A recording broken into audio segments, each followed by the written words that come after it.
والطور وكتاب مسطور في رق منشور والبيت المعمور والسقف المرفوع والبحر المسجور إن عذاب ربك واقع ما له من دافع يوم تمور السماء مورا وتسير الجبال سيرا فويل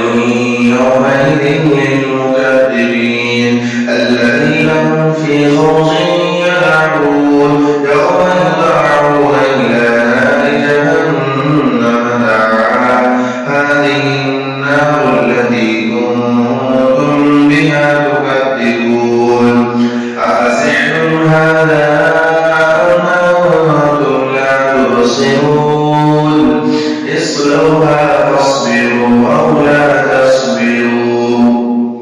سواء عليكم إنما تجزون ما كنتم تعملون إن المتقين في جنات ونعيم فاكهين بما آتاهم ربهم ووقاهم ربهم عذاب الجحيم كلوا واشربوا هنيئا بما كنتم تعملون متكئين على سرر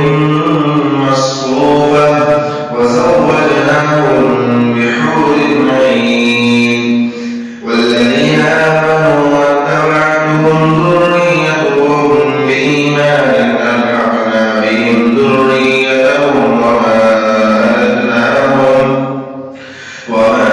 ألتناهم من عملهم من شيء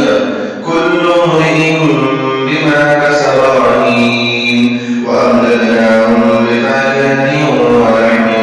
مما يشتهون يتنازعون فيها كأسا لا لغو فيها ولا تأثيم ويطوف عليهم غلمان لهم كأنهم لؤلؤ مكنون وأقبل بعضهم على بعض يتساءلون قالوا إنا كنا قبل في أهلنا مشفقين فمن